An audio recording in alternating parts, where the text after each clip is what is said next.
No casamento que Jesus transformou a água em vinho, era vinho ou suco de uva? Porque o mestre de cerimônias falou que o melhor não deve ser dado por último. Isso dá a entender de que o vinho que tinha sido servido embriagava as pessoas. Professor, qual que é a razão da Bíblia dizer vinho e nós aqui dizemos que era o puro suco da uva? Certo. Realmente era o puro suco da uva ou era vinho, sendo que existem vários textos da Bíblia onde mostram que as pessoas ficavam embriagadas? Realmente, nos casamentos antigos, em outros textos bíblicos, nós percebemos que as pessoas usavam o vinho alcoólico. Agora nós temos que fazer uma pergunta. Cristo transformou a água em vinho alcoólico ou em puro suco da uva? Nós temos razões bíblicas fortíssimas para crermos que Cristo não transformou a água em vinho alcoólico. Quais são as razões que temos?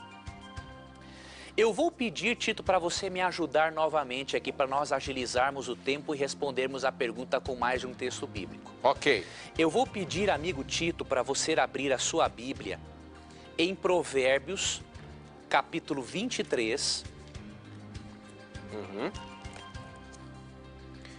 Só quero achar aqui o versículo que você vai ler. Você vai ler, Tito, para nós, o versículo 31. Provérbios 23, 31. 31 e 32. Tá bom.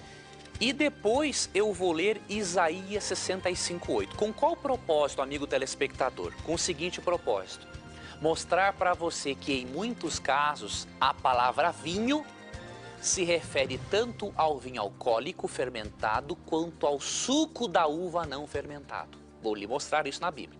Então, Tito, pode ler o primeiro texto que eu vou ler o segundo depois. É aquele que bebe demais e anda procurando bebidas misturadas, não fique olhando para o vinho que brilha no copo, com a sua cor vermelha e doce e desce suavemente. Mais um versinho? O 33, você verá coisas esquisitas e falará tolices. Você se sentirá como se estivesse no meio do mar, enjoado, balançando no alto do mastro de um navio. Então você dirá, alguém deve ter batido em mim. Acho que levei uma surra, mas não me lembro. Por que não consigo levantar? Preciso de mais um gole. Olha aí, a Bíblia professor, descrevendo claramente a situação do bêbado, né? Isso. Então fala ali, o bêbado fica enjoado, fica cambaleando, enxerga coisas esquisitas. E aí nesse texto que o Tito leu, é dito bem claramente no verso 31 o seguinte: não olhe para o vinho quando se mostra vermelho no copo. Aí já tem uma outra dica. Se a Bíblia diz que não é nem para olharmos para uma bebida alcoólica, então é errado beber socialmente. Se não é nem para olhar, então eu não posso nem beber socialmente, assim? Nem beber socialmente. De repente na minha casa falando. ali, a hora que eu chego do trabalho, um golinho só de vinho, não tem problema?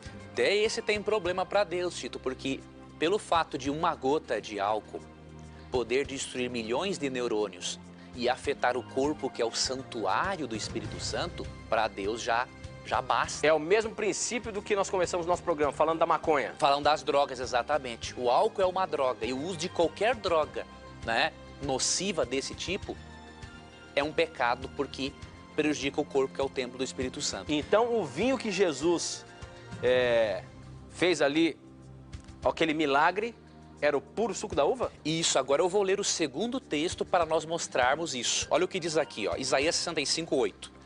Eu já vou pedir, Tito, para você abrir outro, que é Abacuque 2:15. Abacuque? 2:15.